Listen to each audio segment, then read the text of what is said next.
How's everyone doing? That is good. So, thank you, Brian, for reading that. Those were the Ten Commandments, if you hadn't come across that before. So today we're starting a new little series I'm doing this summer on the Torah. Okay, and that's what the Hebrew in the first slide is there, in the gold, is the Torah. You read it from right to left. And I thought that I would just take something easy for the summer months. No. Part of it is that I wanted to kind of follow up on the sermon series that we did leading into the summer on how do we do theology and how do we engage the scriptures, our tradition, as well as our experience in doing theology. And that's kind of what Pastor Stephanie was doing in the previous sermon series, where she kind of looked at verses that we sometimes misuse. And we found that as you sort of look at the context of the larger passage of the canon, that we realize that sometimes those aren't the best readings of those verses. So that's kind of what she did. She was doing the same sort of thing. And now I thought I would dig back into my days as a professor, and when I, at Taylor and NEBC, when I was primarily teaching Old Testament, and I thought let's talk about the Torah a little bit, about the law in the Old Testament, and just doing 3 weeks. And so this is going to be, obviously, even as we heard the Ten Commandments read to us this morning, there's a number of things even in those which, what do you mean the punishment on the third and fourth generation? What about the Sabbath?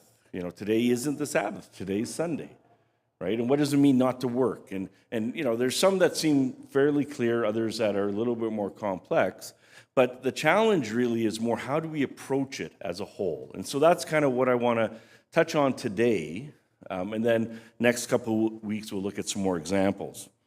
So, when we come to the Torah, the Old Testament laws, that really I think this is as close as it gets to how ancient Israel did theology, right? That they reflected on the Torah, on the law given. And one of my favorite sort of authors, not sort of authors, he is an author, is Chaim Potok. Anyone read any of his books? A few. The Chosen was one of his first, and that's a famous one. But really, a lot of his books, his novels, deal with themes within Judaism of how they sort of, like The Chosen is how do you understand sort of Orthodox Judaism and someone who gets into psychology to try to understand the human person better and how they wrestle and work that out in their own faith. One of his books is The Book of Lights, which is about Torah.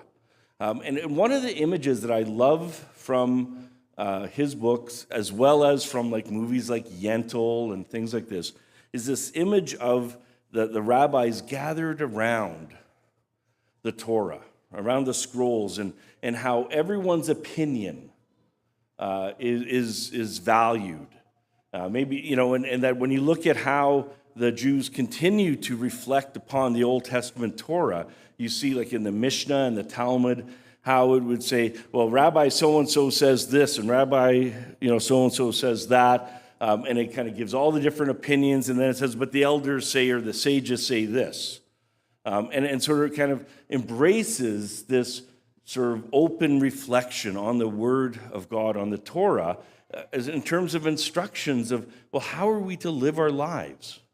And we see this continue even in the New Testament, right, where Jesus sort of, debates with the Pharisees and with the other Jewish rabbis at that time on how do we interpret the Torah. Like the idea that we're to love God, it's pretty simple, but what does that mean? Right? And there was debates about that in the first century. Loving our neighbor is also something which we can affirm very basically, but what does that mean when it comes down to the brass tacks? And we see this debate going on. And so it is something about theology. How do we understand God, and how do we understand our response to God's grace? And so when we approach the Torah, we recognize that it reveals the identity of Yahweh, the God of Israel. It's often translated the Lord in our translations with all caps, but this is the Hebrew term Yahweh, which is the name that God revealed himself to Israel. And so it does, when we look at the Torah, when we look at all those different laws and those different law collections, that they say something about who Yahweh is and how he wants to be worshiped, but it also reveals something about the identity of his people, that they were to be a people that were to reflect Torah. They were a people of the book. And I think that there's some parallels to that today for us as Christ followers. Of course, that we believe that the scriptures, including the Torah, reveal something about God. And of course, ultimately, God was revealed and embodied in Jesus Christ, right? The second person of the Trinity, the Son of God, right? But then also that, and we need to live our lives, based on his scriptures, right? Reflection of the scriptures, as well as the example of Jesus. And so this is going to be a fairly, sometimes abstract sermon series as we talk about some ideas, but I'm also going to try to give some examples to sort of, to highlight and to focus on, well, how can we approach the Torah today? So one of probably the first things that maybe I should have done first off is, well, what does Torah mean? Right? Like it's a word that, it's used a lot. And the translation of it in English, into law, is kind of unfortunate. And that's why I'm sort of talking about Torah, and I'm emphasizing, I'm going to just, say that, so we all learn some Hebrew today, Torah, mishpat, some of these other terms.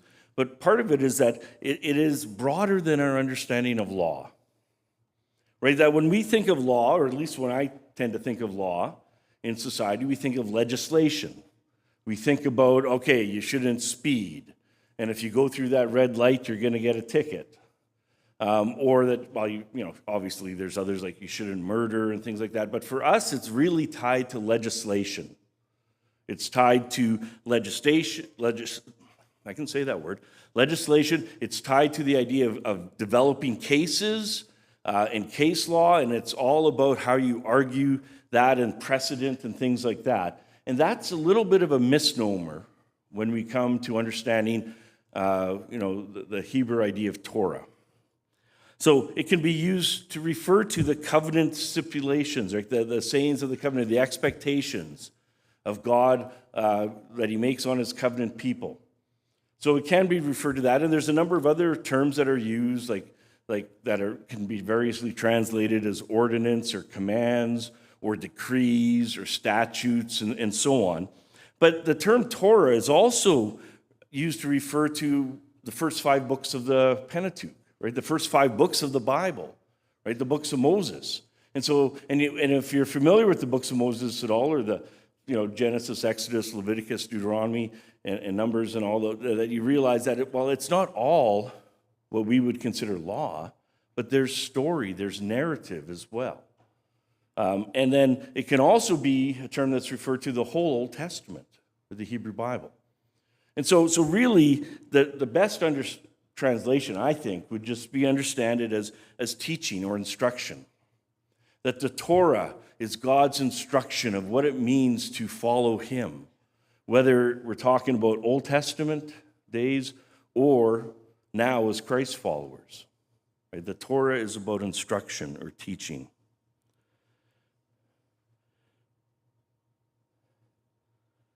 George Moore, he sort of highlights this in his work. He has like a huge 2-volume work on first century Judaism.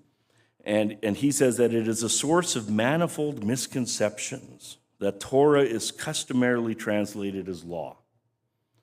Though it is not easy to suggest any one English word by which it would be better rendered, right? And it is tough to think about, well, how do you translate it then? Right? And I'm suggesting that you just represent it as Torah.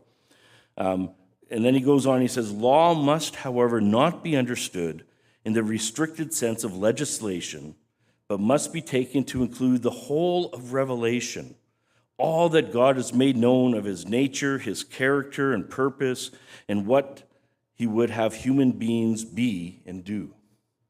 And so it's in this broad sense that so throughout these next 3 weeks, recognize that I'm talking about this broad sense of Torah, this broad sense of law, even though I will use the language of law every once in a while. So one of the first things when we come to the Torah in the Old Testament is that we need to recognize that it's old, that it's ancient, and it's foreign.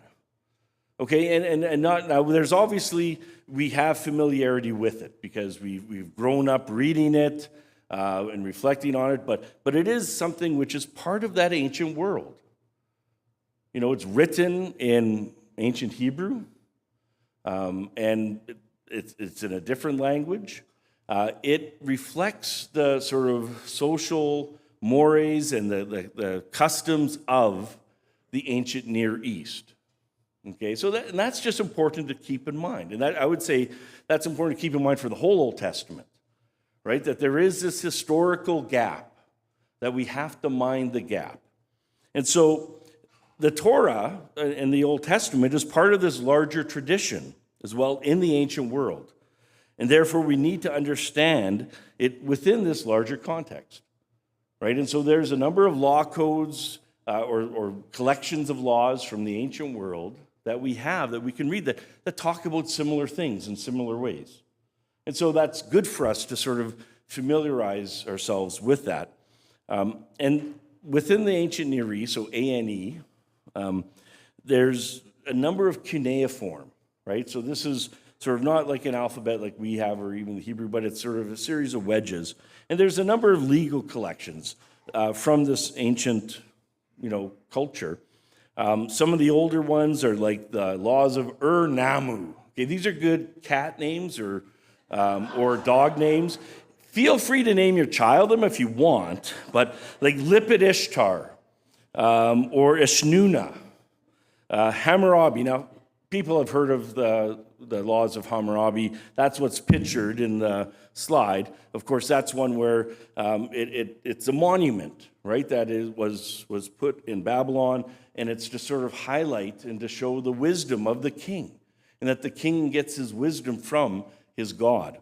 There's some other later laws, like the Hittite laws or Middle Assyrian laws, which that isn't quite as exciting to name your cat, Middle Assyrian laws.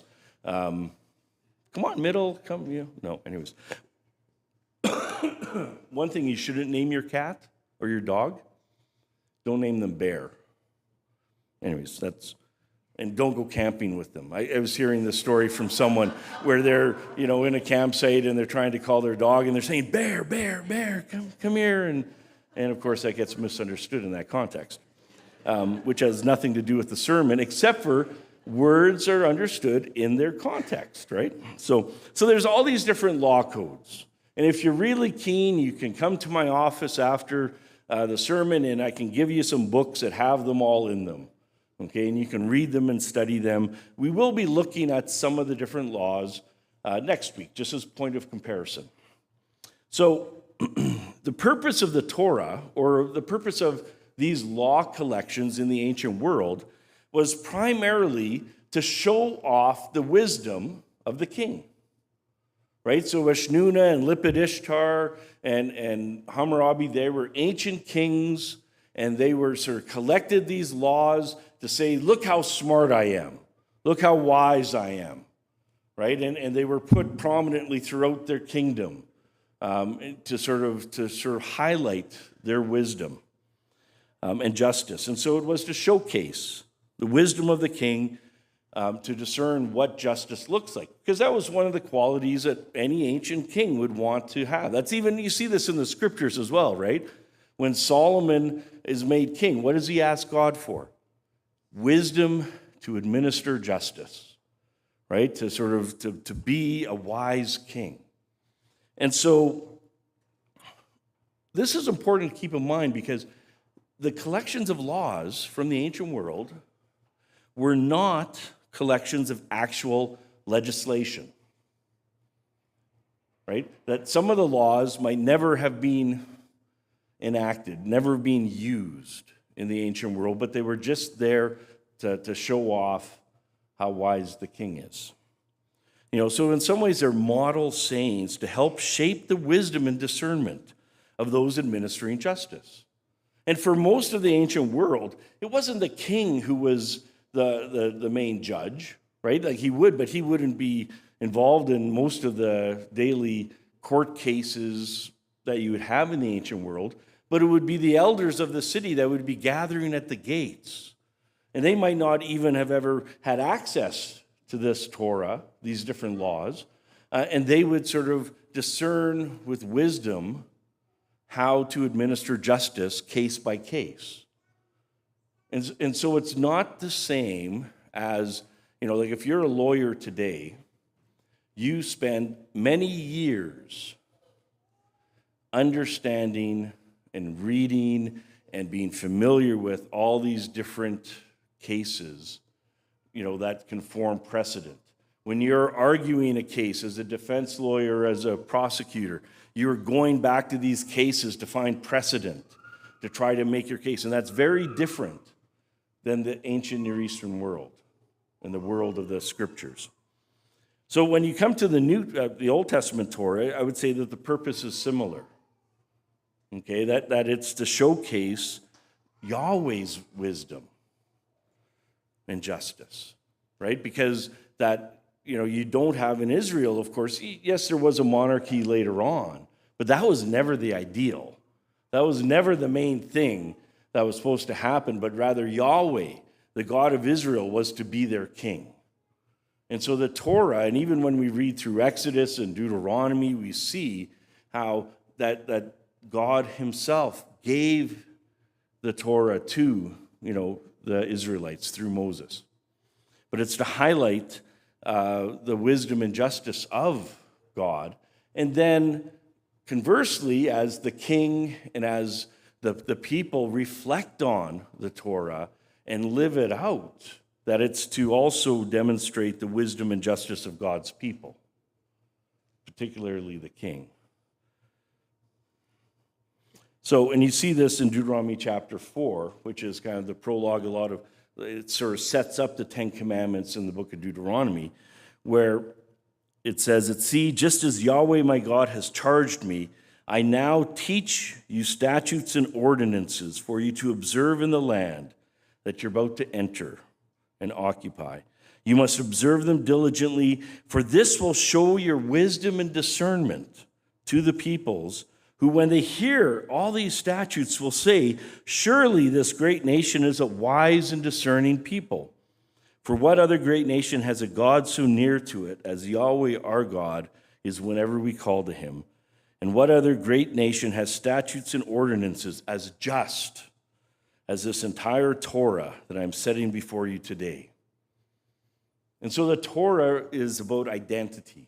It's about who Yahweh is and how his people are to reflect in some way that same identity. And so in this sense, I think that Torah is a little bit closer to wisdom than what we would think of as legislation.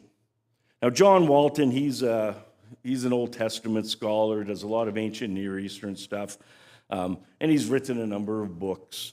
And in his book, The Lost World of the Torah, this is what he says, and here he's talking in reference to the law of the king and the role of the king to know the Torah to then reflect the wisdom and justice of God. And he says the Torah was intended to give the king wisdom for doing his job. The Torah, like the legalists in the ancient Near East, embodies wisdom. It does not establish legislation. So it's not there to sort of set precedent or case law, but rather it's a wisdom exercise to reflect on the Torah and the different developments that we see within the different laws, and to reflect on how they represent the justice and wisdom of God and how we're to respond. So we'll see this more a little bit next week when you see some of the diversity and development within the laws. Like, I don't know if you've ever sat down in one sitting and read all of the laws in the Old Testament. I know you probably haven't, okay? And if you say you have, I'm thinking, okay, what were you recovering from, right? You had a whole long period of time. But if you do, you see that actually there's a lot of laws that are talking about the same thing, but kind of coming to different conclusions. And this is sort of part of this tradition within Israel that you had of reflecting on the Torah. So now one of the other very important things to keep in mind when it comes to the laws in the Old Testament or the Torah is that it has to be understood within its covenant context. Right? Even when you look at the Ten Commandments, it starts off identifying Yahweh as the one who's delivered them from Egypt. Their deliverances in the past. Right? In the same way that the relationship between God and Israel was already there. And the Torah was never seen as a means to earn salvation. In the Old Testament, they never sort of thought of it that way.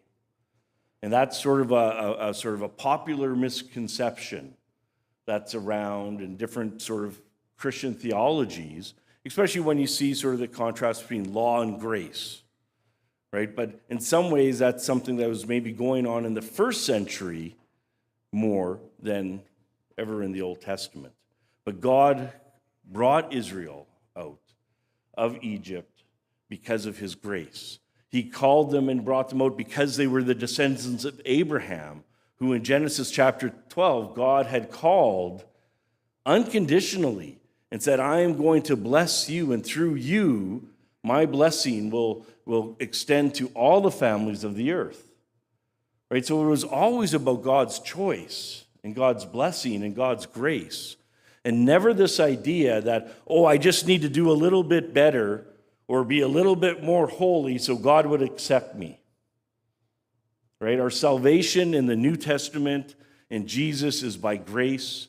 And if I was an Old Testament dude, not in the sense as a prophet, but if I lived in the Old Testament times, my salvation then is also by grace, by God's election, by God's choice of Abraham and his descendants. So it's always been about grace. And it's a means, so the Torah is given as, what does it mean to live as God's people in that ancient context? And so that's where the Torah comes in.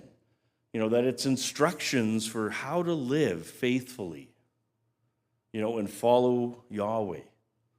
And that sort of continues today. That, when you think of it in the New Testament, that there's lots of ethical injunctions in the New Testament, right? We are to do this or not do this. We're to live certain ways. But none of that is seen in the New Testament as a means of earning God's favor. We already have it. We've already been saved by what Jesus did on the cross on our behalf. But rather, that the Christian life and walking in the ways of the Lord is seen as a response to the grace that God has already given us and has demonstrated to us. And we want to live in a way that's pleasing to God because of that grace. And we can only do it by grace and, of course, through the power of his Holy Spirit. So there's more continuity between Old Testament and New Testament than some Christian theological traditions allow. And those aren't the traditions that I'm part of. I like the ones where, no, there is continuity. So to sum up this little intro, the Torah is ancient. And you have to do the work of trying to understand it in its ancient context. Okay, you just have to. You have to study. There's some laws that are so obscure that even all the scholars who have languages up to their eyebrows and understand it, they still don't know exactly. Like, why do you have this law? Do not boil a kid in its mother's milk. Okay, and that's led in Judaism, of course, to all the food laws and why they don't have cheese and meat at the same time. I don't think that's necessarily its intent, right? So there's laws that we need to sort of try to understand. Okay, Torah is more about wisdom and discernment to do justice than it is about legislation. And here, this I think is important too, that the Torah embodies the standards of wisdom for ordering society, right? So Israel was supposed to be different from the other nations, and was to be this ordered society which reflects the order of God, the holiness of God, within the covenant relationship that Yahweh had with his people. So it's always connected to covenant, okay? Now, this has sounded a little bit more like a lecture. I promise it'll probably get better, but who knows? So when we come to the Ten Commandments then, right, and you think this is low-hanging fruit, this is easy, obviously we all know what the Ten Commandments are. We all sort of, they're kind of being part of our society in some respects for many years. But, do we realize, and actually I should have not touched the pad yet, but we have two versions of the Ten Commandments. How many people knew that we had two versions? Okay, How many people didn't know? That's fine. But, there's actually, so this is sort of something that's highlighting some of the development and diversity, right? That there's two versions of the Ten Commandments. They can be found in Exodus chapter 20 and Deuteronomy chapter 5. You can go and read them, later today if you want. Outside, enjoy the sunshine. And you realize that by and large they're similar. There's some differences, but there's not huge differences between the two. They're also referred to, sometimes you've heard the term Decalogue or the 10 words. That's how they're referred to in other places in the Old Testament. They talk about the 10 words. And these were sort of given to Israel, to Moses, to Israel through Moses, as sort of as some of the first revelation of God. And they have pride of place. So these are sort of, they're at the head of these different law codes in Deuteronomy and Exodus. They were given, they're all sort of, they're commands or prohibitions, right? You don't have case stuff in them. It's not, well, if so-and-so happens, this is what you have to do. Rather, it's do not murder, blanket statement, right? Do not commit adultery. Do not make images or idols. So these are sort of, hard and fast absolutes in some sense that are different from other laws in the Old Testament that we'll talk more about next week. But even when we talk about, okay, well, what are the Ten Commandments? Let's say them together. That depending on what tradition you're part of, there's differences. I was going to put Ryan on the spot this morning. I did warn him, so I guess it's not putting him on the spot, but because he grew up in the Catholic tradition. And so I asked him, okay, what is the 9th and 10th commandment in the Catholic tradition? And he kind of, said, I don't know, I don't remember. I wasn't listening that day in catechism.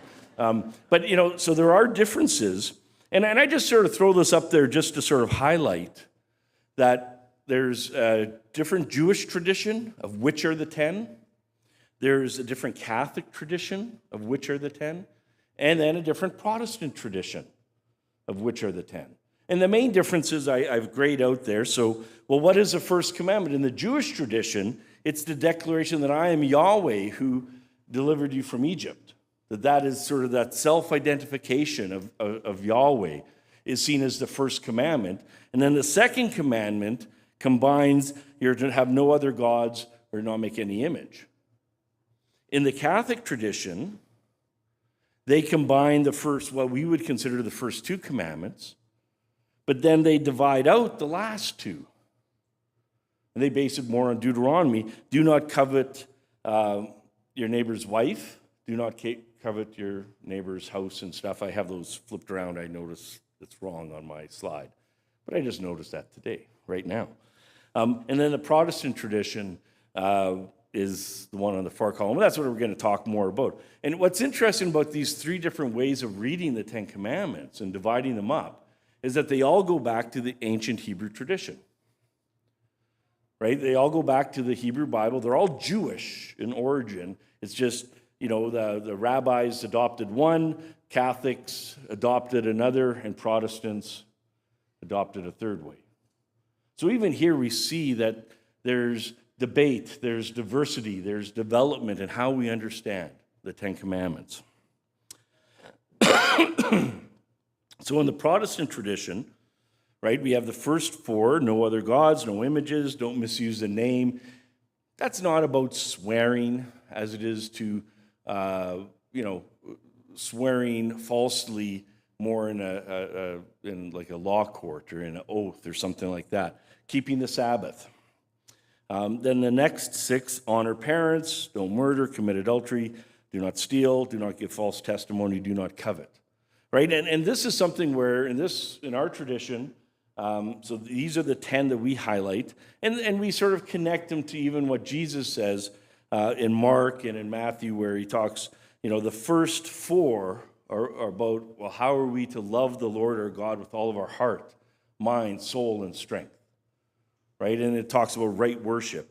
Why then the next 6 talk more about, well, how do we love our neighbor? Well, you can start by not murdering them, right? Okay, that's a good place. Honoring parents, commit adultery, and so on. So Jesus here even reflects on this tradition of the Ten Commandments when he's asked, well, what is the most important commandments? Well, love the Lord your God and love your neighbor. And that the Ten Commandments encapsulates both of them. So let's take a look at just the first couple commandments, just as a example. So it starts off here as identifying Yahweh. I'm Yahweh your God who brought you out of Egypt, out of the land of slavery. So in Jewish tradition, this is actually commandment number 1. For us, it's more the context, the prologue. And here it's important that it highlights the self-disclosure of Yahweh. He reveals who he is. He is the same God who delivered them from Egypt, according to his covenant love, according to the promise that he made to Abraham and to his descendants, and that he has heard their cry, and now he acts and he delivers them out of Egypt. So the relationship is already there. So even in this prologue, this first verse, that in the context of the Ten Commandments, it highlights that it's understood in the context of covenant. That Yahweh had a special covenant relationship with his people.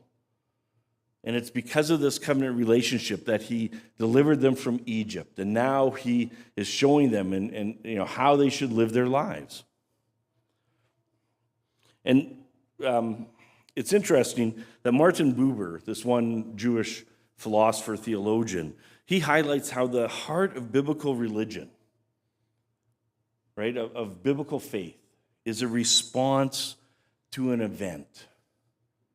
Right? That Judaism or Christianity, which are part of this same sort of tradition, we're not sort of, theology didn't start with reasoned philosophical principles or ideas, but rather it was a response to an event of God's deliverance and grace in our lives. And that's the same in the Old Testament as it is in the New Testament. As we gather today around the table, we gather in response to the grace that God has showered upon us in Jesus Christ.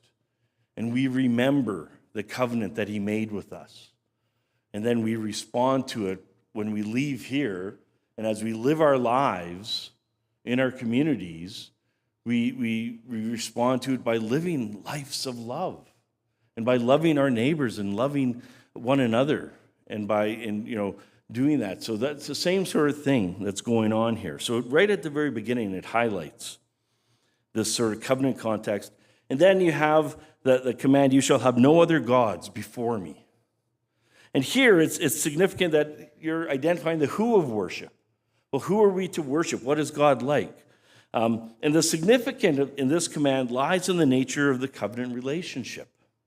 The essence of the relationship is to be covenant faithfulness or loyalty. You're to have no other gods before me. And when you look at the Old Testament, there's this sort of move from monolatry to monotheism. Okay, don't worry about all that sort of stuff. But you know what? To when the Ten Commandments, when this command was originally given, that it wasn't that they necessarily didn't believe that no other gods existed, but that they were to have, Yahweh as their exclusive God.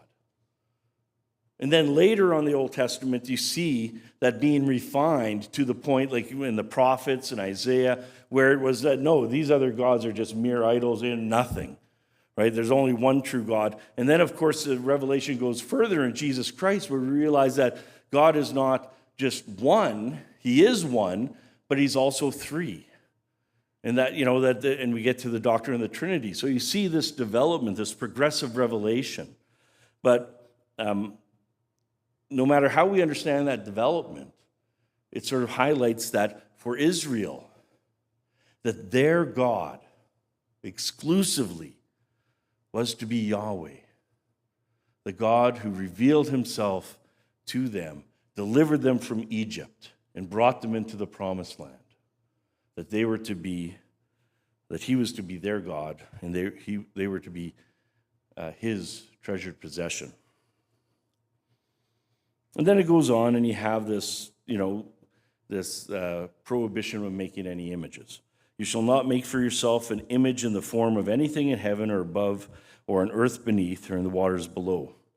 And this is talking more about the how of worship. Okay? In the ancient Near East, every other people, every other nation, they had their gods. They had lots of gods. And they all had statues and images and of these gods that they would sometimes collect. The families, each family would have gods. If you remember the movie Gladiator, right? That was a way back. But you know what? That he had his own family gods that he carried around with him. And you see that in the ancient world. But for Israel, that they were to be exclusive to Yahweh, and they weren't to represent Yahweh by any statue or form. And this imageless nature of the Hebrew faith was unprecedented. Okay, this is like they were the only ones. And so this is something that's unique, and it's probably tied to the fact that Yahweh expects, that God expects, he revealed himself through his word, right? Through his words as he gave them the Torah, and that he expects in the same way that is how they are to worship him. He revealed himself without form, and that they are to worship him without form. And so it highlights this infinite nature of God, that we can't sort of encapsulate God into a statue or into a trinket. We can't wear God around our necks or anything like that. That God is the creator of the universe, and that we worship him in spirit and in truth, as Jesus would say, right? Not by, making things. Now, the part of the Ten Commandments here, which I'm almost saying, I should just skip it because of time, but that would be too convenient, is the motive. Like, so why are we to have, to only worship Yahweh, and in terms of, not represent him? And then in verse 5 and 6, you have the motive for this, the reason for this. For I, Yahweh, am a jealous God, period. That's fine. That we can understand, right? That Yahweh is jealous, which means that, his very nature that he, and his love and his passion that he wants, our undivided loyalty. And that's fine, right? Like it's sort of like the same covenant that we make when we get married. That you want that undivided loyalty, that you have one wife and one husband, one spouse, right? That it's this undivided loyalty, that you're not supposed to, like polygamy, while it was practiced in the Old Testament, it was never condoned, right? And so you have the same sort of idea here. Now, what's probably more disturbing for us as moderns is to read this, that Yahweh will punish the children for the sin of the parents to the third and fourth generation. And we think, I thought that we're all individually responsible for our own sin. And you see, and I guess really the point that I want to make here is that even in the Ten Commandments, where this is highlighted, that because it was here, and it's in Deuteronomy as well, that didn't stop the discussion. Like even later on, in Deuteronomy chapter 24, it says, Parents are not to be put to death for their children, nor children put to death for their parents. Each will die for their own sin. So even within the same book, in Deuteronomy, it highlights that there's this discussion going on and saying that, okay, maybe that's not the case. Then when you get to the prophets, Jeremiah and Ezekiel, here they reflect on this this idea, where I'll just read Jeremiah for us. In those days, people will no longer say, the parents have eaten sour grapes and the children's teeth are set on edge. Instead, everyone will die for their own sin. Whoever eats sour grapes, their own teeth will be set on edge. So there was this proverb going out, kind of going around, because during the exile, they were all blaming, well, it's not our generation, it's previous generation. This is why we're in so much trouble now. And the prophet said, no, it's because of your own sin. And so even within the scriptures, we find this debate going on about, well, how do we understand this idea that God punishes sins one generation to another? Now, of course, one thing that we should remember, though, is what he says about those, but showing love to 1,000 generations of those who love me and keep my commandments. So I guess all I want to say here is just to recognize that the Torah, they gather around the Torah and they reflect on it. And you see that even within the Old Testament, that it wasn't sort of this one and done universal law that is supposed to be understood this way forever, but rather that this is something that was debated even within the canon and continued to be within Judaism and Christianity after that. So, just to conclude here, we need to understand the Torah is ancient, and so I'll highlight a number of more ways in the upcoming weeks. And this point here, recognize that there's development and diversity in this ongoing dialogue and discernment. We see that in this one aspect in terms of intergenerational sin and punishment, right? And there's other examples that I'll highlight.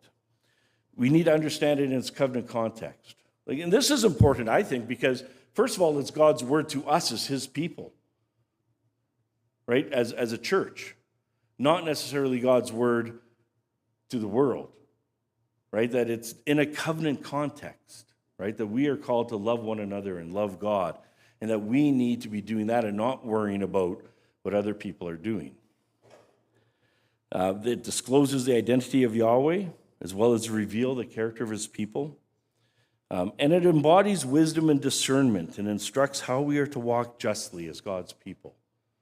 And so this is sort of the Torah, the laws that we gather around. And this morning we are gathering around the table. We're gathering around the Lord's Supper. And so in the same way that with the Torah, that ancient Israel was to reflect on as they gathered together for the Passover, they were to remember how God had delivered them out of Egypt and then had given them their instructions for life.